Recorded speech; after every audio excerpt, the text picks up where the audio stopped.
All right, of course, ladies and gentlemen, thank you very much for of course, there's another episode of the Victorious Ones podcast, another impromptu Friday episode. Which is pretty rare these days. I go by the name, of course, of King Von Jr.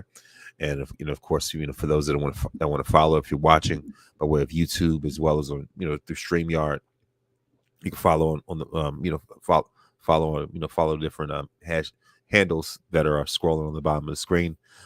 So as far as that, and of course, if you're on YouTube, go to youtube.com / at Von Resper Jr. And so and of course for those that of course the Victorious Ones podcast has a Facebook page. That I guess I haven't mentioned as much, but the page, the group is definitely growing. So thank you very much for those that have joined. I look forward to seeing even more of that grow. But without further ado, like I said, I'm not going to keep you very very long tonight. Excuse me. But of course, I'm going to give my review of Ant-Man and the Wasp Quantumania. And so, one of the things I like to do, especially like whenever a movie comes out, particularly Marvel these days, of course, I like to give my review, because this show, covers a variety, offers variety. So there's times, a lot of times talk about wrestling, basketball, football, Marvel movies, whatever. So in this case, we're going to talk about Ant-Man and the Wasp, Quantumania. And so, of course, I because the thing is, I wanted to wait for a week before I start talking about it. I believe that week, that timeline, has certainly expired. So for those that have not seen it yet, guess what? The joke's on you. You had an entire week to watch it. So pretty much it's too late. So if you don't want to have certain things, what I mean, so like spoiled or or whatever, I suggest that you may want to turn away. I'm just saying. But yeah, but the thing about this movie is that supposedly there are a lot of high stakes, which are to a certain extent probably more higher stakes than any other like Ant-Man movie or whatever. But at the same time, at the end of the day, at its core, it is certainly is still still an Ant-Man movie. But the thing about it is that I'll say like I say the strongest part of this movie is the villain himself, Kang the Conqueror. Shout out to Jonathan Majors. And he has been absolutely, been racking up W's as of late. This is pretty much his season right now. It's his season to secure the bag, if you will. Look at what he's done in this movie, and also next week when Creed 3 comes out. And so he's also delivered in other projects, other movies that he's done. Whether it's whether it was the Harder They Fall, and he was also even in the movie the Five Bloods. Even though he wasn't like a main character, or whatever, but at the same time he was still recognizable in that. But the thing about it is that he's the one that really carries this movie, for his role as King. But but the thing about it, overall, this movie starts out, I say, in the typical Ant-Man fashion, especially like picking up after Endgame, where he's where he's constantly the punchline, where somebody mistakes him for Spider-Man, things like that. So as far as that, and also the fact that the fact that he's been writing a book as well, talking about his adventures, with like being a member of the Avengers, to the point where stuff like he's talking to a talking raccoon and things like that, whatever. I mean, like typical Ant-Man humor, but also at the same time, at least because the thing about it is that before they start going into to like the quantum realm and stuff like that, that you actually get a chance to to see these characters really interact, as far as the family, of course Scott with his daughter, also with along with Hope, Hope's parents, of course, Hank Pym and Janet Van Dyne, played by by Michael Douglas and Michelle Pfeiffer once again. as far as that, and then talking about like exploring the quantum realm and things like that, and so as far as that, like I said, you certainly have those interactions, typical man human interactions, right? And so so the thing about it is that once they enter the quantum realm, it's like a uh different vibe, different energy, and things like that, whatever you want to call it. Um, because the thing about it is that this movie is, the thing about it is it's a lot of influence, um, not so much just from Marvel, but especially when it comes to Disney, as well, especially when it comes to like Star Wars. Especially for those that have seen the movie and have seen how the quantum realm looks. It reminds you of the latest Pixar movie, Strange World. And it's just like all these, just completely. The quantum realm is like this is a smaller um, universe, dimension, whatever. And it's just like a lot of strange, weird, crazy looking things, and a lot of different like aliens and all kind of stuff like that, and a lot of crazy things happen in the quantum realm. Time works differently, you know what I mean? So as far as that, obviously, the fact that the Scott was in the quantum realm for 5 years, Hope was in there for 30 years, so as far as, like I said, the thing is, time, excuse me, time works extremely differently from there. And like I said, when it comes to the quantum realm, it takes a lot of cues out of Star Wars. When whether there's where the scenes, for instance, for those that remember the scenes where Han Solo walks to that cantina and sees all those different aliens and stuff like that, whatever, things like that. That's what it, like the quantum realm reminds you of the cantinas from Star Wars. Have all these different aliens that speak weird alien language. But as the movie goes on, eventually, it's like, all of a sudden, out of nowhere, they start to learn, start to learn English, learn our language or whatever, things like that. Like I said, as far as that, it certainly takes on a lot of the cartoonish Star Wars vibes. Um, Strange World, stuff like that. So it's more so, you see it more so of the Disney Plus, I say, the Star Wars Disney imprint on it, um, than anything else. And so it's like Marvel's taking more of those liberties, and also there's a lot of there's certain parallels when it comes to this, as well as Thor: Love and Thunder, where it was just like a lot of strange humor is like gone overboard, and to the point where you have, and not only that, but also you have a super strong villain that's like super duper dark, and it's just like, just that a villain that just has a completely different tone, but they're overshadowed by the overwhelming comedy aspect of it, right? Because in Thor: Love and Thunder, you had Christian Bale's character Gore the God Butcher has so much more potential, but he became overshadowed and just pretty much just fell into the background of the comedy. And you could very much say the same thing when it comes to Kang to a certain extent. But I mean, well, he didn't fall too much into the background, but really, like the thing about it is that it's just, he had to be, I guess you could say he was over serious. I guess he had to be over, quote unquote, over serious or super serious because of the tone of the rest of the movie. How everything is still continuously a joke time. For those that thought, like myself, who thought that Marvel was going to go into a completely different direction, after Wakanda Forever, in terms of just being more serious. And apparently Marvel was like, you know what? Congratulations, you played yourself. April Fools ain't even April yet. So just when you thought that Marvel was going to take the more serious route, more serious turn, because it's how somber Wakanda Forever was. It be like, nope, we still in joke time. We back on our back on our improv, back on our joke time, back on our our sort of like SNL status, if you will, as Saturday Night Live type of routine or whatever.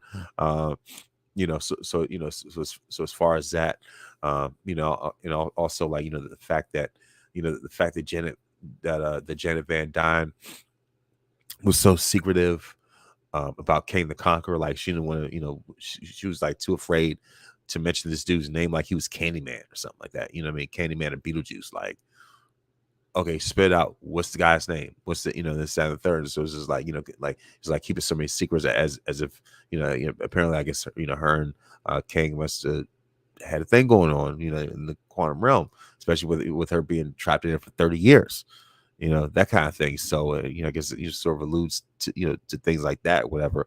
But, like, what I mean? But, it's just, just that, a lot of it was, a lot of this movie was taken over by, like I said, by the super cartoonish, caricaturesque, CGI and things like that.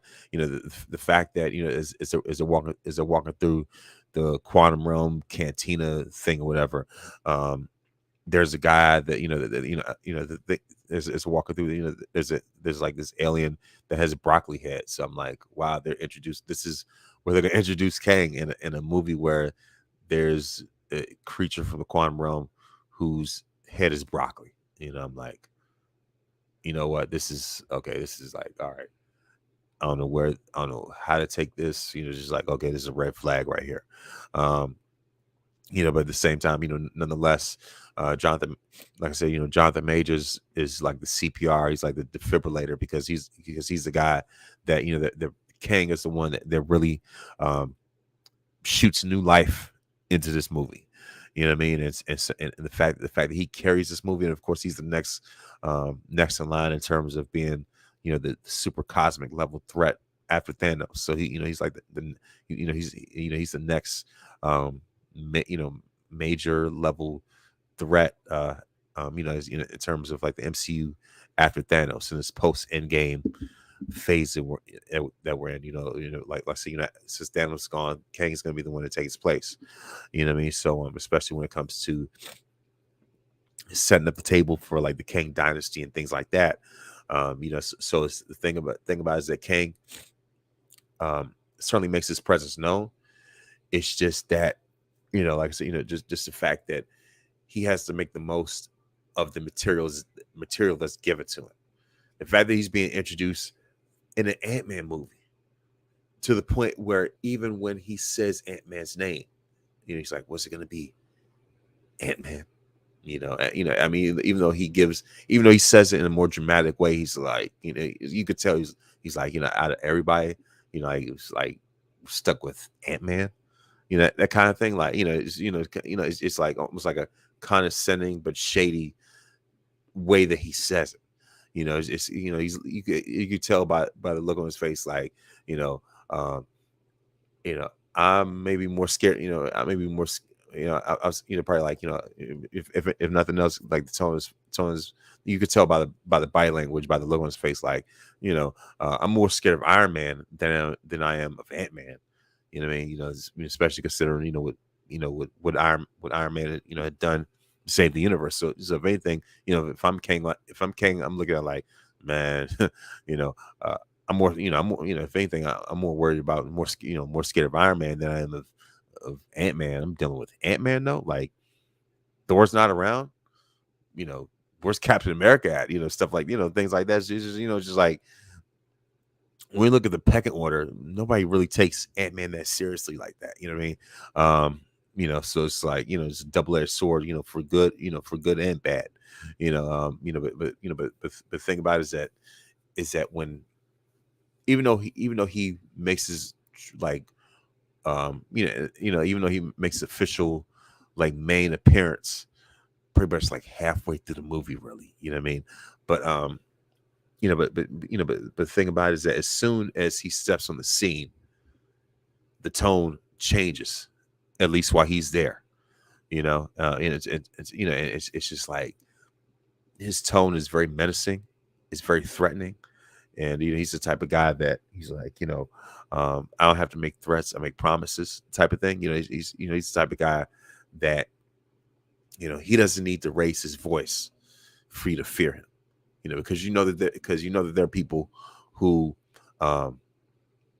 who will raise their voice, and you could tell they really not about that life. They really not about that smoke. You know what I mean? But Kang is the type of guy that speaks in a monotone, you know, quiet way, but you know that he means business. That you know he can end it like that. You know what I mean? So Kang is that type of guy that uh he's like silent death. You know, um, so he's calm but dangerous. He's menacing. He's calculating. To the point where um, he would force slam you to the wall if you say something he doesn't agree with, or if you speak if you speak when you're in the same room as him. Kang doesn't even want you to speak when you're around him. You know, um, ask Modoc, for example. The fact that Kang pretty much used the Star Wars Force, slammed him right into the wall, and made him shut up. Like, do not speak when I'm around. I was like, man, you do not want to be around that.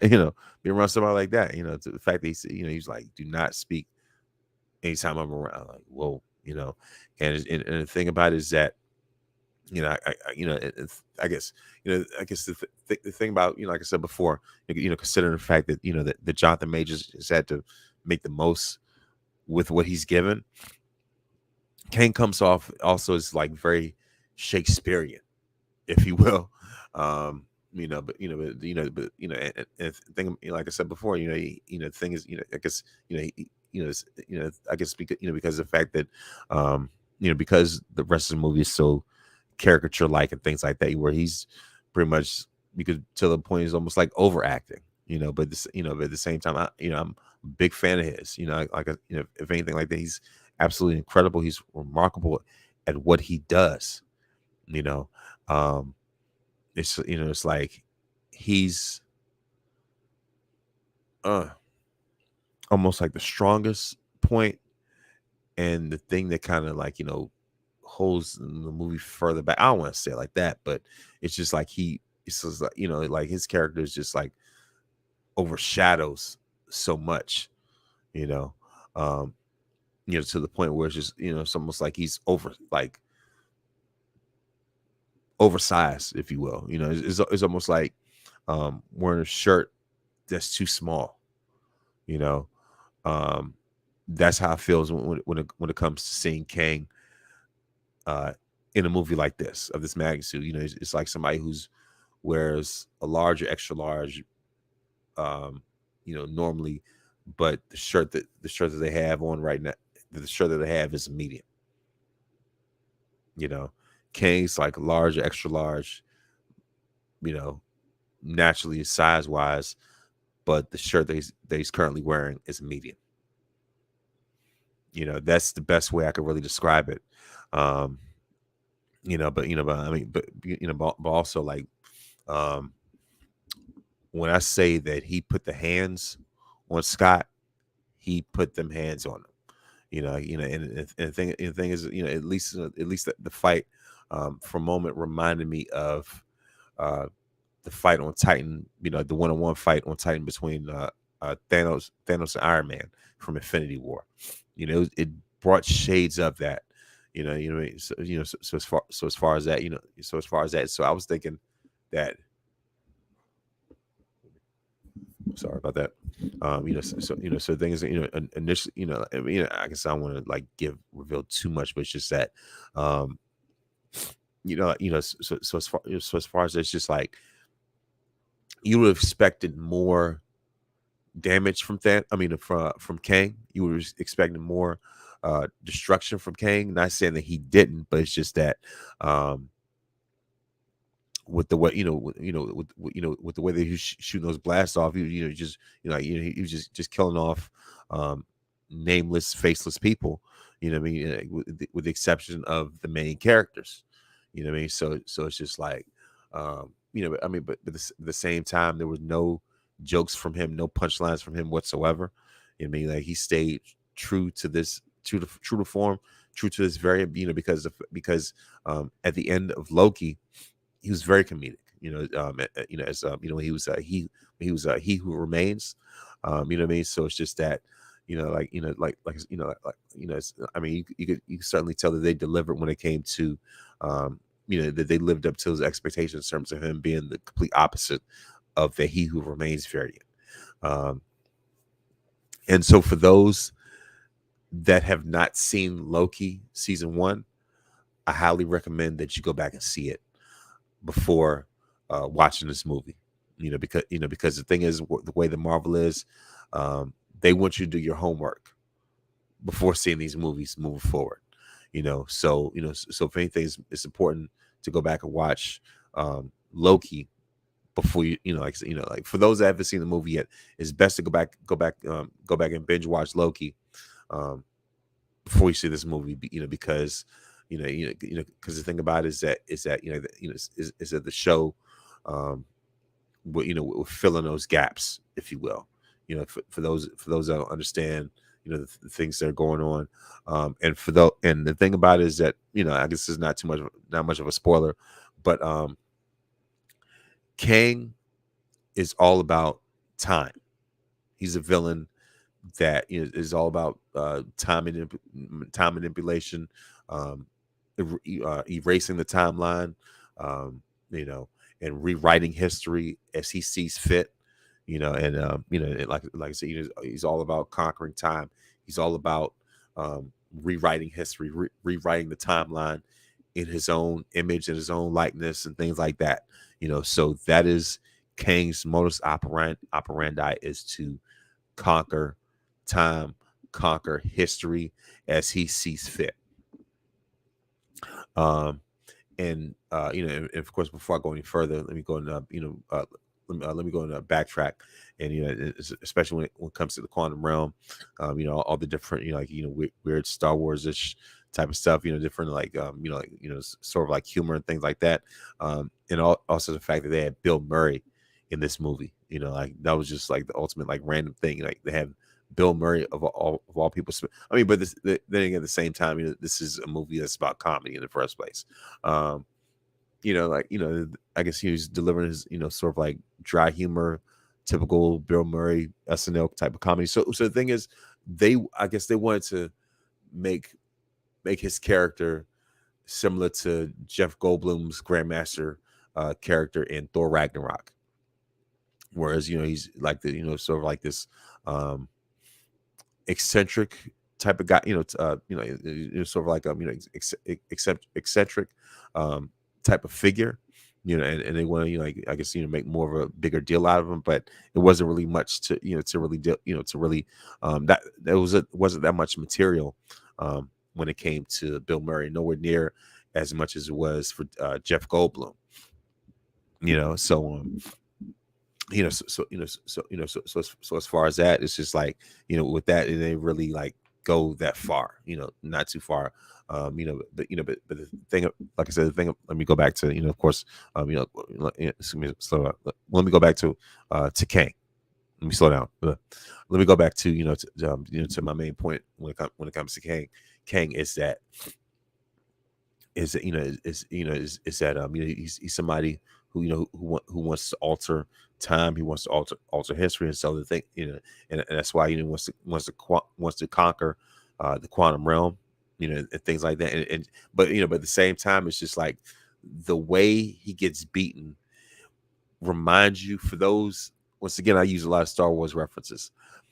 For those that have seen Return of the Jedi and the Ewoks, with the way they were taking down stormtroopers, taking down the Empire, and things like, helping to take down the Empire, stuff like that. It very like there are elements in this, especially in the fight with Kang. It feels very Ewok-ish, if you will. It gives off a lot of Ewok, type of things. You know what I mean? So it's just, I mean, but like I said, but at the same time, it's just like, like I said, once again, that sounds like a rogue record. He carried this movie as far as he could, Like I say, in terms of the character, he's certainly the biggest attraction in this whole movie. But I'm not going to shortchange Paul Rudd, because of the fact that Paul Rudd is great at what he does as well. He's great at this charming, uh, um, goofyish, type of Ant-Man humor and things like that. So uh, I guess you could say Paul Rudd is kind of like playing an extension of himself um, when he plays Ant-Man. You know what I mean? So it's just like like I said, at the same time, even if he's in like a high stakes type of situation, it's just like you can't help but find yourself almost laughing, just because he's Ant-Man. He has that type of uh, you know, charisma about him, if you will. What I mean? He has that sort of an element to him. As far as I'm concerned. But overall, at the same time, it's just like I thought there was going to be even bigger, but not so much. I would not put this ahead of the first two Ant-Man movies, to be honest with you. And outside of the Kang factor, I feel as though they could have done better. I'm not bashing completely, but at the same time, Kang is the X factor of this movie, and so he's heavily featured in the post credit scenes as well, you know. But it's and the thing, especially when it comes to like the first post credit scene, that CGI was just like all over the place. You know what I mean? Like it was just like it's like overboard. You know what I mean? So it's just like got to the point where they even turned almost made Kang sort of caricaturish, if you will. Even though there are different variations of it, but still, like the way that it was pulled off, um, live action MCU form is like, okay, you know what? Um, all right now. Kind of thing, like different multiverse of Kang, almost like like say just almost like overkill type of thing. But at the same time, it's a reminder that Marvel has been getting too comfortable for their own good. Ever since Endgame, they have not been able to, they have not been able to consistently, like I said, they've not been able to, to reach those same benchmarks. They've not been able to check off those boxes. They've not been able to reach the same heights, the same plateau that they did in the first three phases. AKA the Infinity War saga. Like they haven't reached those same heights, those same mountains that they've reached during the Infinity War saga. And and the thing about it is that um, before they always had a plan. So that's why they were very meticulous when it came to trailer releases. Certain things, kept secret. At least like leading up to the movie and things like that. So the thing about it is that they always had stuff well planned ahead of time. So now it's gotten to the point where like when it comes to like with the way that they've um, with the way like for example they may hold back some trailers and things like that like just for the sake of building up suspense because Marvel figures, hey, anything we throw out there, they're gonna watch it, they're gonna enjoy it, just for the sake of it, just because of who we are. um so it's like it's just like it's got to the point where you can't coast off of your past reputation, right? So at this point, it feels like they'll hold back trailers and things like that, whatever, delay uh, trailers to be released, things like that, just for the sake of trolling. For example, Thor: Love and Thunder, like it felt like it took them nearly forever for them to finally drop a trailer for that movie, just for the sake of building up, whether to build up the suspense or just a troll. Um, but it didn't live up to, that movie, clearly did not live up to the hype. Um, So it's just like, it's just like to the point where they just feels like they're just building off of their past reputation, just building off of trolling the fans just for the sake of it. And so it's just like, I feel like Marvel has set the bar too high for themselves at this point. I feel as though that they've raised the bar even too high for them. For even too high for them to reach, for them to to jump over. You know, um, so it's just like, so it's like at this point we gotta see what they're gonna do when it comes to Kang Dynasty, when it comes to Secret Wars, Secret Invasion, things like that. Excuse me. Yes, so as far as that, I said it's only a matter of time to see what they're gonna do with things like that. But other than that, um, I feel like the series. Excuse me, sorry about that. I feel as though the series have carried Phase Four. The shows have carried it, and so I would say that this is like more so on like, this movie is probably more so on like the Disney Plus level um, of excitement or anticipation. You know what I mean? So it's just like, whatever, I watch it just for the sake. I like Marvel, and I also want to see the best out of them. But at this point, with the way that James Gunn, has really, uh, really sent off like a warning shot, if you will, on the DC side. Like with the way that he's been shaking things up. He's really like putting Marvel. I feel like he's getting ready to getting ready to put Marvel on notice, if not already, especially with the way Suicide Squad went. Um, and like I said, with the way that he's shaking things up and really making the noise, and just just sound the alarm on the DC side.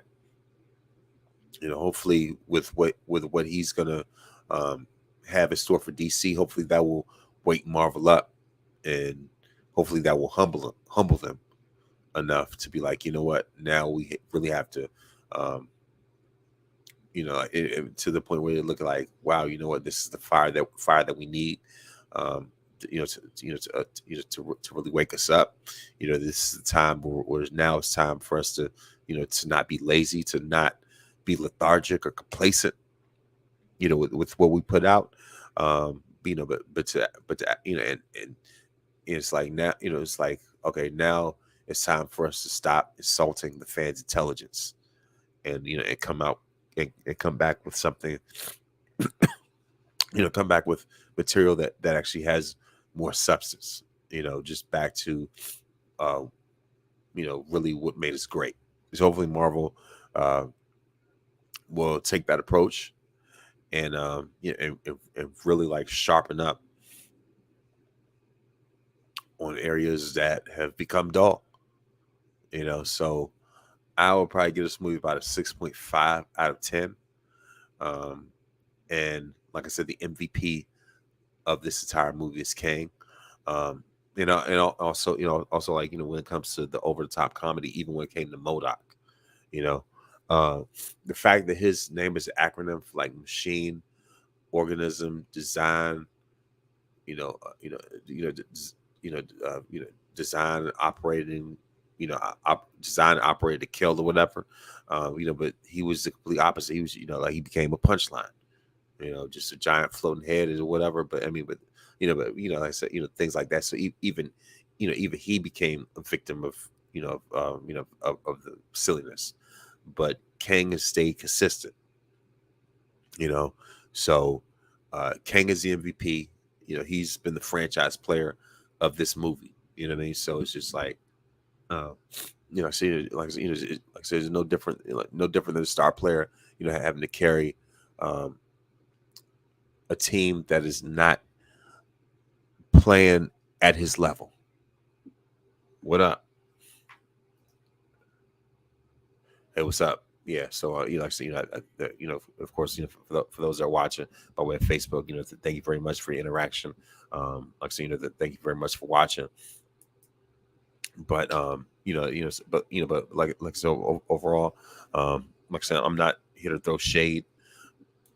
At like I said, I'm not here to throw shade at this movie. I'm not here to to bring this movie down. It's just that I'm giving my honest assessment.